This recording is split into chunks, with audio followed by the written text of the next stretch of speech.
तुम्ही WordPress basic सगळ्यांना dashboard कळला काय असतं कुठलं कसं करायचं. पुढे तुमच्यावर आहे, हेच मेन असतं. इथनं पुढे तुम्ही तुमचे काय स्किल्स वापरताय, कुठली थीम घेताय याच्यावर तुमचं सगळं स्किल ठरेल. मला अजूनही वेबसाईट डेव्हलप करताना मी डेव्हलपमेंट टेक्निकली करतो. मला काळा रंग टाकू, काळा रंग टाकू का गुलाबी टाकू ते कळत नाही. नशिबाने माझी बायको डिझायनिंग क्षेत्रातली असल्यामुळे मी तिला कन्सल्ट करून घेतो. त्यामुळे तुमचं तेही तुम्ही विचार करा. नुसतीच वेबसाईट टेक्निकल करून उपयोग नाही, ती छान दिसली पाहिजे. मग त्यांचा फार असतं ते डिझायनर लोकांचा राईट साईडला पहिले बघतात, लेफ्ट साईडला. या टेक्निकल गोष्टी मला कळत नाही, पण या तुम्ही ध्यानात घ्या, कारण आपल्याला जे करायचं ते व्यवस्थितच करायचं. त्यामुळे मला येत नाही, पण या गोष्टी पण तुम्ही ध्यानात घ्या. तुम्हाला नक्कीच सांगतो. आता आपण एसईओ कडे जातो. थोडासा ऍडव्हान्स पार्ट आहे, पण मी बेसिकच सांगणार, कारण सगळं खूप कन्फ्युजन आहे. आपण सोशल मीडिया खूप डीप मध्ये घेणार, हे सगळं बेसिकच आहे. एसईओ ऐकले सगळ्यांनी? Search engine optimisation. काय असतं एसईओ म्हणजे? आता जी आपण वेबसाईट बनवली की आता गुगलला दिसणार आहे का? तुम्हाला काय वाटतं, दिसेल का? आपण जर वेबसाईट बनवली की गुगलला दिसेल? नाही दिसणार, पण आपल्याला बरं दिसणार तर का दिसणार? ऍड्रेस पूर्ण टाकल्यामुळे, कारण का जीमेल आहे ना. बरं, आणि दिसणार नाही तर काय दिसणार?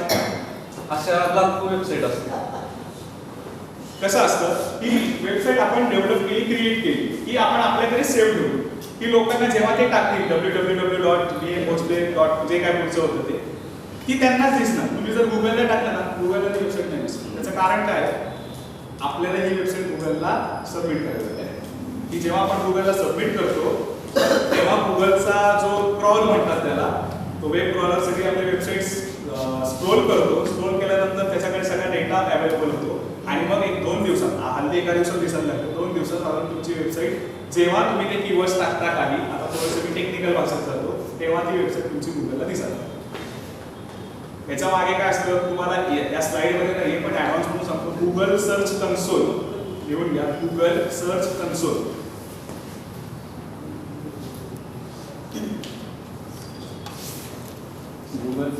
Google search console. इथे तुम्ही तुमचा अकाउंट फ्री आहे, सगळं फ्री तुम्हाला सांगतो. तुम्ही तुमचा अकाउंट क्रिएट करा. अकाउंट क्रिएट केल्यानंतर या वर्डप्रेसच्या वेबसाईटमध्ये खाली एक साईट XML साईट फाईल तयार होत असते. ती फाईल फक्त तिथे सगळी प्रोसेस दिलेली कसं करा. ती फाईल तिथे तुम्ही सबमिट करा. एका दिवसात तुमची वेबसाईट गुगलला दिसणार. 1 डे, मॅक्सिमम 2 डेज. आणि जर त्याचा काही फॉल्ट असेल, तुमच्या वेबसाईटमध्ये कंटेंट चुकला असेल, स्पेलिंग मिस्टेक्स असतील खूप, तर गुगल तुम्हाला एरर देतं आणि सांगतं की हे तुम्ही चेंजेस करा. आणि ते चेंजेस तुम्ही केले की तुमची वेबसाईट परत दिसेल. म्हणून मग गुगलचे नॉर्म्स आहेत त्याप्रमाणे तुमची वेबसाईट असायला पाहिजे. फार कडक नॉर्म्स नाही आहेत, पण तुमचा एक वेबसाईट व्यवस्थित असावी, त्याच्यातल्या इमेज व्यवस्थित असाव्या, कॉन्टेंट व्यवस्थित असावं, कॉन्टेंट रिलेव्हंट असावं. या सगळ्या गोष्टी तुमच्या असतील तर गुगलला वेबसाईट दिसायला आणि मग तुमची वेबसाईट दिसायला. असंच आपण टाकतो गुगलवरती. सगळे गुगल वापरतात तिथे, गुगलवरती सर्च करतात सगळे. सर्च केल्यानंतर तुम्हाला या 2 गोष्टी दिसत असतील जेव्हा तुम्ही गुगलला सर्च करता. सगळ्यात पहिले दिसते वरती हे इथे बघा, ऍड आहे, दिसते ऍड. याच्यातनं गुगल खूप पैसे कमवतो. आणि खाली जे आहे ते एसईओ आहे. एसईओ म्हणजे काय? Search engine optimisation. Search engine म्हणजे काय? गुगल. सर्च इंजिन म्हणजे गुगल. तर गुगलवरती आपण जे सर्च करतो त्याच्यानंतर रिलेव्हंट डेटा शोधून गुगल आपल्याला दाखवतो, ते आपण त्याला सर्च इंजिन म्हणतो. आता सर्च इंजिन ऑप्टिमायझेशन म्हणजे काय? जेव्हा एसईओ ऑडिट सर्व्हिसेस टाकल्यानंतर ही वेबसाईट दिसते, pushfire.com ची कुठली आहे, हे येण्यासाठी तुम्हाला तुमच्या वेबसाईटमध्ये काही चेंजेस करायला लागतात. खूप चेंजेस करायला लागतात. ब्लॉग्स लिहायला लागतात तुम्हाला. त्याचं रिझन काय असतं? ब्लॉग्स हल्ली खूप चालतात. ब्लॉग्स का चालतात? कारण त्याच्यामध्ये सतत ते कीवर्ड्स येत असतात. गुगलला तुम्ही जे कीवर्ड्स टाकताय ते गुगल सतत क्रॉल करत असतो. त्यामुळे जर आता समजा तुमची एखादी वेबसाईट कुठली ग्राफिक्स, तर एंटीज घेत नाही, ग्राफिक्सची वेबसाईट आहे, तर ग्राफिक्सची वेबसाईट आहे आणि त्यांनी सतत त्यांचे ब्लॉग्स लिहिले आणि त्या ब्लॉगमध्ये टाकले की graphic designing services in Solapur, we are the best graphic designer in Solapur. आम्ही इथे हे काम केलं, आम्ही ग्राफिक डिझाईनच्या या सर्व्हिसेस दिल्या, ग्राफिक डिझायनमध्ये असं केलं आहे, असे त्यांनी काही ब्लॉग्स लिहिले. तर गुगलला लक्षात येतं की ग्राफिक डिझायनर इन सोलापूर हेच आहे आणि यांचं सतत काही ना काहीतरी डेटा नवीन मिळतो. यांनी जर सतत डेटा नवीन टाकला तर जेव्हा सोलापूरमध्ये व्यक्ती सर्च करेल ग्राफिक डिझायनर इन सोलापूर, तेव्हा यांची वेबसाईट इथे दिसणार. कळतंय? लक्षात येतंय? कळत नसेल तर विचारा. हा थोडा टेक्निकल पार्ट आहे. हा समजला तर तुम्हाला बऱ्यापैकी गुगल करायला लागेल. आता हे कसं होतं? बरं हे जाऊ द्या, आपण ऍडव्हान्स बघूया. एसईओ काय आलं बेसिक थोडक्यात, थोडंसं नंतर आपण पुढे अजून बघू.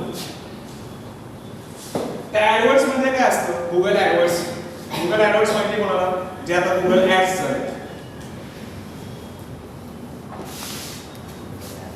गुगल ऍड्स कोणालाच माहिती नाही. तुम्ही YouTube 1 लाख सबस्क्रायबर मध्ये तुम्हाला सगळंच माहिती. ठीक आहे. तर गुगल ऍड्स म्हणजे काय असतं? ऍडव्हर्टायझिंग एजन्सी सगळ्यांना माहिती आहे. समजा मी ऍडव्हर्टायझिंग एजन्सी आहे, हे एक कंपनी आहे, त्यांची ऍडव्हर्टायझिंगसाठी हे मला पैसे देतात आणि मी कुठेतरी त्यांची ऍडव्हर्टायझिंग करतो. मी काय करतो? मी समजा एखाद्या एक्झिबिशनला ऍडव्हर्टाइजमेंट दिली, यांच्याकडनं मी एक्स अमाऊंट घेतो, मी माझ्याकडे एक अमाऊंट ठेवणार आणि पुढे ऍडव्हर्टाइजमेंटसाठी काही अमाऊंट देणार एक्झिबिशनला वगैरे होर्डिंग लावायला. बरोबर आहे.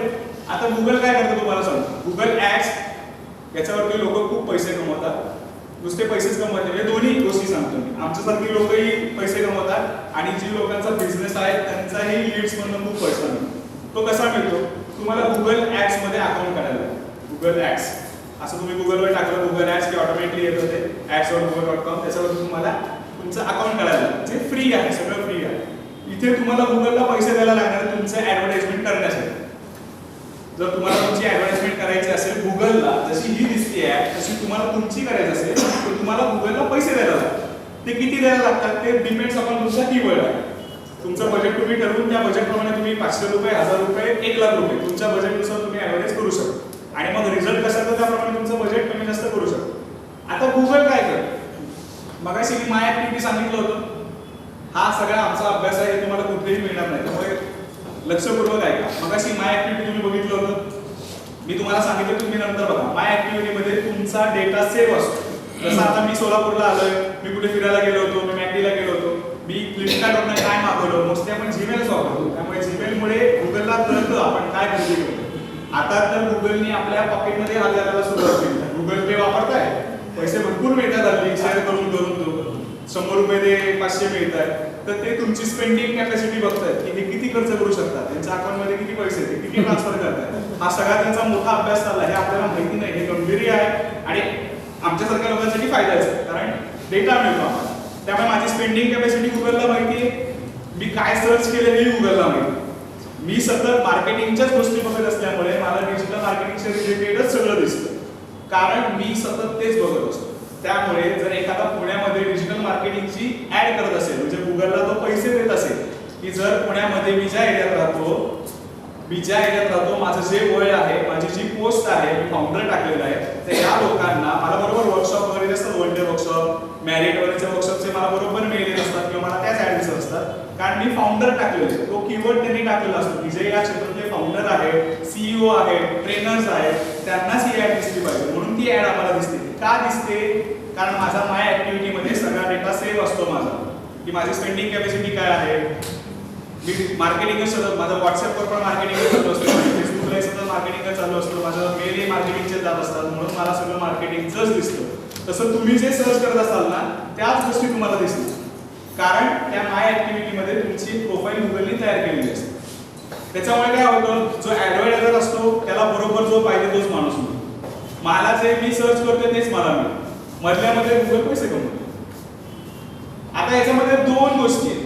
जसं गुगल ऍडवर्ड्स आहे, मी गुगलला पैसे देणार. समजा आता मी सोलापूरमध्ये आलो, सोलापूरमध्ये तुमचंच उदाहरण देतो. सोलापूरमध्ये 1 डे वर्कशॉप आपण घेतलं, ठीक आहे. आजची तारीख दिली होती. मी काल समजा माझं कॅम्पेन म्हणतात ऍडला, मी माझा कॅम्पेन रन केलं. ते रन केल्यानंतर मी काय टार्गेट करणार की जे बिझनेसमॅन आहेत किंवा ज्यांनी काहीतरी free part time from home असं काहीतरी सर्च केलंय, त्याच लोकांना माझी ऍड दिसली पाहिजे. असे सेटिंग्स आपल्याला करता येतात. ते मी सेटिंग करणार आणि गुगलला मी 2000चं बजेट केलं. गुगल काय करतं, मी लोकेशन पुण्यावरून सेट करू शकतो सोलापूर मधला मी ठरवणार की मला 25च्या खालचा नको आहे, तो काय सिरियस नसतो. मला 25 ते 40 पाहिजे, तो जरा त्याला गरज असते, फॅमिली वाढलेली असते, या सगळ्या गोष्टींचा तुम्हाला विचार करायला लागतो. 25 ते 40 असतो, ठीक आहे. मी 25 ते 40 45 टार्गेट करतो. 25 ते 45चा मी ग्रुप टार्गेट केला. फिमेल्स पण टार्गेट करेन, कारण हल्ली महागाईमुळे महिलांनाही घर बसल्या काहीतरी इन्कम हवा असतो, त्याही शोधत असतात. त्यामुळे मी त्यांनाही टार्गेट केलं. मग होईल काय, सोलापूरमध्ये जे असे सर्च करतात त्यांना माझी ऍड दिसेल की 1 डे वर्कशॉप होते सोलापूरमध्ये, या दिवशी तुम्ही या. माझी लिंक गेलेली असेल, तिथनं ते रजिस्ट्रेशन करतील, माझ्याकडे त्यांचा डेटा आहे आणि तुमच्यासारखे लोक इथे जमतात. इथे मी काय केलं, गुगलला 2000 रुपये पे केले आणि गुगलने त्याच्या बदल्यात मला तो ऑडियन्स दिला. त्याच्यासाठी खूप स्ट्रॅटेजी करायला लागते. हे जेवढं मी बोलतो तेवढं सोपं नक्कीच नाही. तुम्हाला खूप कीवर्ड्स कुठे टाकायचे, काय कीवर्ड रिसर्च पण आपण पुढे बघणार. आता सेम उलटं असतं, जर तुम्हाला गुगलकडनं पैसे कमवायचे आता हे आपण उलट बोलतोय. आतापर्यंत मी माझं मार्केटिंग गुगलला पैसे देऊन करत होतो. आता मी उलट बोलतोय. आता मला गुगलकडनं पैसे मिळवायचे. जे बऱ्याच लोकांना ऐकून असतं गुगल खूप पैसे देतं. ते कसे देतं? तर सेम टेक्निक आहे. फक्त इथे गुगल ऍडच्या ऐवजी गुगल ऍडसेन्स नावाचा एक प्रकार. Google AdSense. डिजिटल मीडियाने आपलं जीवन व्यापून टाकलेलं आहे आणि विशेषतः उद्योगाची वाढ करण्यासाठी जाहिरातीचं माध्यम म्हणून डिजिटल मीडिया जास्त उपयुक्त, स्वस्त आणि किफायतशीर झालेलं आहे. त्यामुळे या पुढच्या काळामध्ये किंबहुना आत्ताच डिजिटल मीडियावरून जाहिरात करणं हे उद्योगाच्या वाढीसाठी उपयुक्त ठरणार आहे.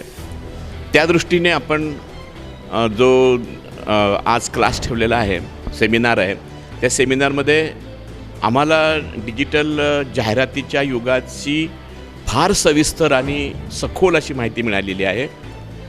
केवळ फेसबुक किंवा व्हॉट्सॲपवर एखादी पोस्ट तयार करून टाकणं या पलीकडे डिजिटल मीडिया आहे आणि डिजिटल जाहिरात आहे हे आज कळलं. एवढंच नाही तर तुम्ही सोलापूरमध्ये तयार होणारं एखादं उत्पादन अगदी नगण्य एवढ्या पैशामध्ये सगळ्या जगामध्ये आपण ते विकू शकतो हे लक्षात आलेलं आहे. आजचं सेमिनार आमच्या दृष्टीने अतिशय उपयुक्त ठरलेलं आहे. धन्यवाद.